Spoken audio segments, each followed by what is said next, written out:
Welcome to the Structured Query Language Practical Demonstration lecture. This lecture builds upon the previous one where I talked about the theoretical aspects of the various SQL commands. On my screen you see Oracle SQL Developer, which is an application by Oracle that helps you to connect the databases and run commands which are SQL or PLSQL. We'll stick to the SQL part here and we'll run the commands which we had discussed previously. On my left hand side, you see the users which are listed. Now users and schemas are used interchangeably in the Oracle database.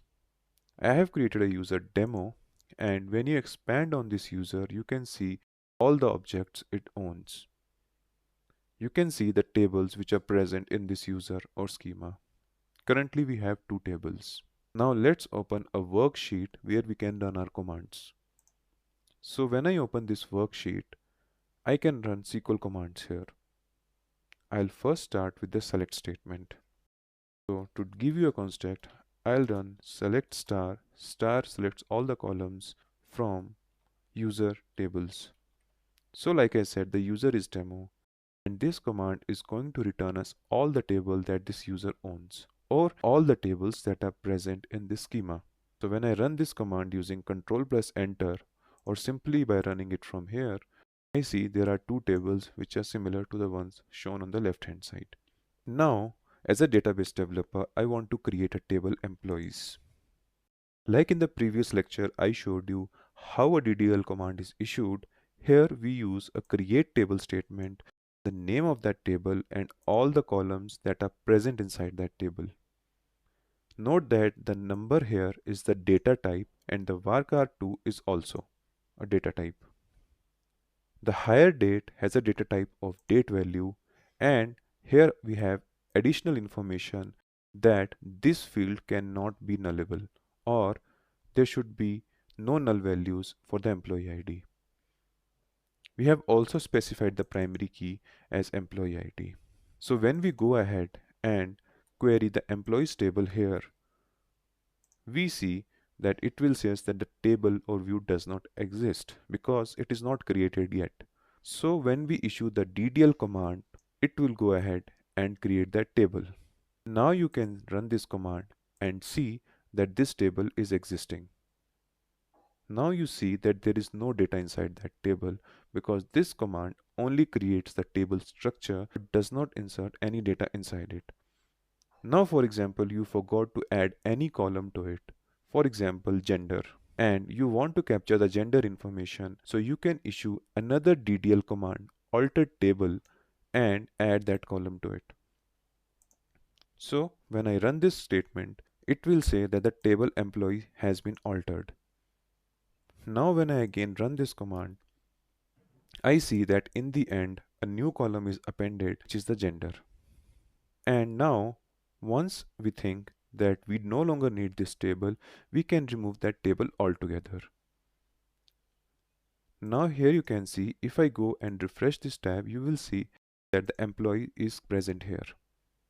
And all the declarations of the column names data types is present here.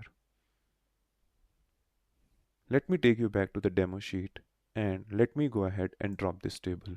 So once I go ahead and hit drop, so it will remove the table from my database. And now if I refresh it again, it will remove it from here as well. Now using the select statement, it will again say that the table or view does not exist. To demonstrate the DML part, let me recreate this table.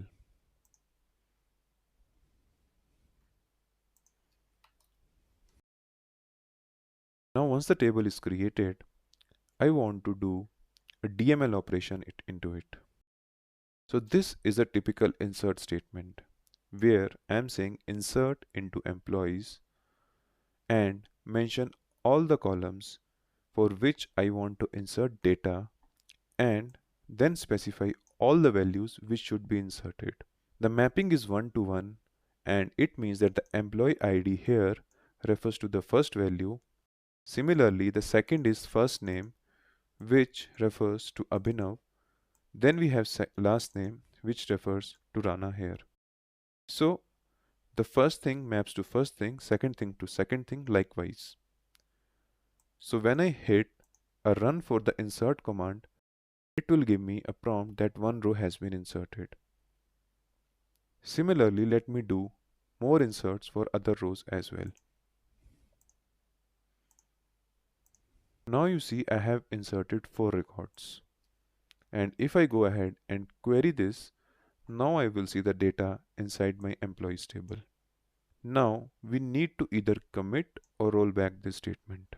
It means that whatever the changes are being shown here, I am the only one who can see these. If there is another user who is querying the same table at this time, he won't be able to see this data. So if I commit those changes, they will be written to the disk, and if I roll back them, they would be removed. So let me first roll back the changes and let's undo it. So once I do a rollback from this tab or hit F12, I'll see that these changes have been removed from my table. Now let me reinsert the values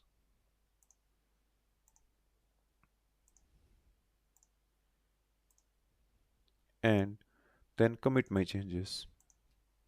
So once I have made the changes and committed those, this would be applicable throughout all the users and they are saved permanently to the disk.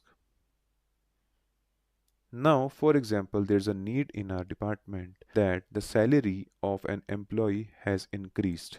So, when we say that the salary increased by some amount, we can specify that update table employees, set is the keyword, and salary is the column that we want to update, and equating operator sets its value to whatever we have specified. Here in our case, I am saying that wherever there is an employee ID 1, update its salary to 1100. So I'll save this output and run this update command. So once I have updated it, and again if I run the employees SQL, I would see that the salary now is 1100, which was previously 1000.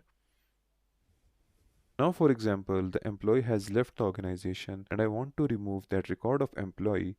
I am simply going to go ahead and delete from employees where employee ID is equal to 1. So when I issue this command and I commit those changes, I would see that the record for my name has been removed. Please note that I have mentioned the where clause here because we want to update one row, or based on the condition we can update multiple rows. If there is no where condition and I issue a delete command, it is going to remove all the records. So now you see all the records have been deleted. Similarly, if there is no where clause in update statement, all the rows would be updated. But since we don't have any data here, this would say that there are 0 rows that have been updated. So let me reinsert the values again.